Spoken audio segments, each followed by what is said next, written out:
How's it going, guys? So today in this video I'm going to be talking about lure heads and the inserts inside of lure heads. I've got a couple brands here that I like to use, and these are some of my favorite lures that I have in my lure collection. I got some black barts here. I also got a newly purchased lure, John Niyama Malolo, and it's got the silicone wings on it. And then I've got some Steve Coggin peanuts or jetted slant heads, I'm not sure which ones. And I've also got my Joe Yees over here. So what I specifically want to talk about today is the fact that, brands like Black Bart and Joe Yee, they make by far the best brand, like the best quality lures in the world, like without a shadow of a doubt. But the one thing that a lot of people don't realize is that they're never perfectly the same every single time. Like, for example, Black Bart, they use a certain resin to produce their heads, or they don't need to be hand polished. So you're not going to have like different indentations, which you can't see to the naked eye, but you can feel it when you roll it in a shirt. The inserts are never perfectly in line with the shape of the head, and this is specifically talking more about plunger style heads rather than the flat face cup lures where it doesn't matter which way the insert is leaning, so because just one flat surface is all the same. But what I'm talking about with the inserts not being in line is if you basically take a lure and you look at it from the bottom. So for example, on this Brasiliano, this is going to be the bottom where the name is, and it's also the same for like the hot breakfast as well. That's where the bottom of the lure is. And this goes for the same with the Joe Yees. Like typically on the plunger style heads, the shorter side of the lure is going to be the bottom. So, but if you basically take your lure from the bottom, look at it directly, if you follow the line of the insert, you'll notice that the insert is not perfectly in line with the shape of the head. And what you actually have to do is you actually have to rotate it in the direction of where the bottom of the head is the same level as the top of the head. And once you start to figure out which way the inserts are leaning, you'll definitely find this a lot easier. And you can also do this on a flat table with unskirted lures to help you find out, but I'll get into that in a second. But take your lure and basically look at it from the bottom. Like for example, this Brasiliano, when I follow it up directly up the insert, the head's definitely not in line with the insert, so I basically have to rotate it a little bit to the right to get like the true angle of the face of the lure. And when I'm running this, so I'm basically, from your perspective guys, I'm going to be in your spread. Basically you're going to be facing towards the spread of your lures. This lure is going to want to track outwards, and it's going to want to track to the left side of the spread. And with the pressure waves going off at angles, this lure is going to want to track off to the left since the insert is leaning to the left slightly.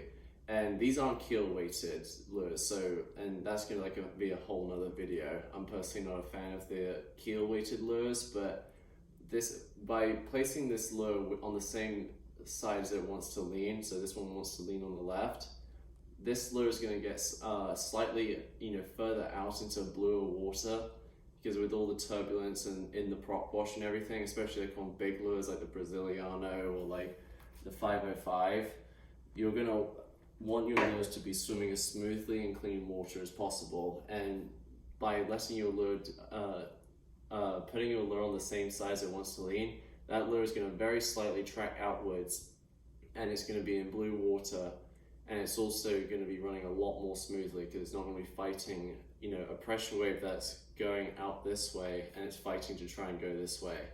And another trick with trying to figure out which side your lures want to run will run better, I've got a couple Coggin peanuts here, or jetted slants. I'm not sure which heads these are, but basically if you take your lures on a flat surface like this table, if you put them face up like how they were supposed to run, you'll see something quite interesting.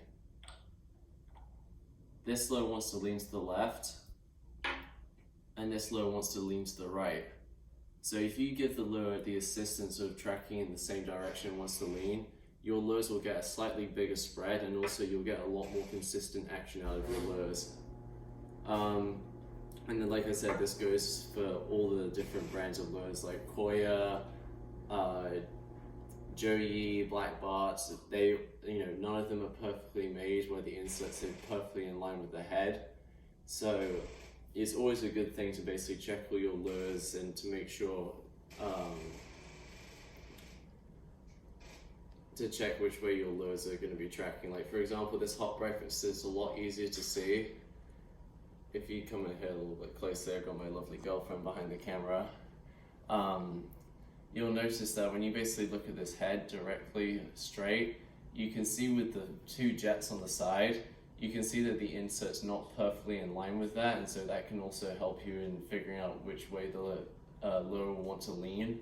These jets on the scooped face by Black Bart work really well in the breakfast series. So yeah, for example, like this one's going to want to lean to the left on the port side, so put that on your port side of the spread. But for something like the Grander Candy, which is just a flat face lure, or one of the cup shaped lures, the insert doesn't matter because the head is the same shape all the way around. So your big popping lures, like the flat, like the chuggers, put them anywhere in the spread that you want to put them. They work great. But then if you have something, say like the Abaco Prowler, these have all got jets on them, 4 jets. When I look at this one wants to lean slightly to the left as well. And so I want to basically make sure that the jets are all in line. Or I want to make sure that the jets are, staying top and bottom as much as possible. So, and I know this lure is going to want to lean slightly to the left anyway. So, with the jets being in the head, so that's one thing to check about.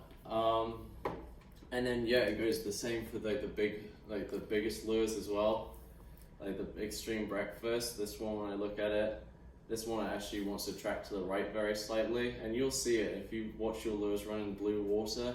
You'll see which way they want to lean, and this is just like a trick that I've learned over the years with lure fishing, and it's definitely helped me, have a lot more consistent action out of my lures.